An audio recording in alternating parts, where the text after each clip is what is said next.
Status kepegawaian guru honorer memasuki babak baru yang krusial. Kebijakan dari Kementerian Pendidikan Dasar dan Menengah berdasarkan Surat Edaran Nomor 7 Tahun 2026, status guru honorer atau non-ASN akan ditata ulang mulai tahun 2027. Ketua Komisi 10 DPR RI, Hetifah Syaifuddin, meminta pemerintah memastikan proses penataan guru non-ASN dilakukan secara bertahap, terukur, dan tetap mengutamakan keberlangsungan layanan pendidikan di sekolah negeri. Penataan sistem memang diperlukan agar status dan tata kelola tenaga pendidik menjadi lebih jelas. Akan tetapi, proses transisinya harus berjalan adil dan tidak mengorbankan kualitas layanan pendidikan. Dalam pembahasan rancangan Undang-Undang Sistem Pendidikan Nasional atau RUU Sisdiknas, Komisi 10 DPR RI berkomitmen memperjuangkan profesi guru setara dengan profesi dokter, akuntan, dan insinyur. Percayalah ya, kami akan tetap memperjuangkan agar guru-guru tetap bisa mengabdi, terutama di wilayah-wilayah yang memang sangat membutuhkan guru-guru tersebut. Yang penting adalah justru bagaimana status dari guru-guru yang saat ini masih tidak jelas itu diperjelas.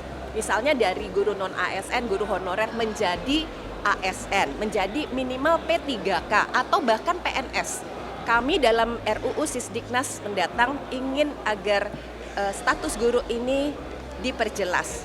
Kalau perlu nanti di dalam proses rekrutmen kita lakukan satu penataan ulang, kemudian juga semacam restrukturisasi kewenangan agar ada mungkin single salary di semua daerah dan ada kepastian statusnya. Wakil Ketua Komisi 10 DPR RI Mai Esti Wijayati menilai, Surat Edaran Menteri Pendidikan Dasar dan Menengah Nomor 7 Tahun 2026 pada dasarnya memberikan kepastian bagi pemerintah daerah dalam memberikan gaji yang layak bagi guru honorer dan P3K paruh waktu. Namun, belum adanya kejelasan mengenai status para guru non-ASN tersebut akan menjadi kecemasan dan ketidakpastian tentang nasib serta masa depan guru honorer yang tersebar di berbagai pelosok daerah. Belum ada kepastian apakah mereka diberhentikan ataukah mereka akan kemudian bisa ditarik menjadi P3K yang bukan paruh waktu atau justru PNS, karena ASN itu dalam Undang-Undang ASN kan ada dua, PNS dan P3K. Nah, ketika kita masih butuh guru, lalu mereka masih honorer dan mereka paruh waktu, ketika masih butuh, ya sebaiknya ini segera diangkat menjadi ASN, entah itu P3K atau itu PNS.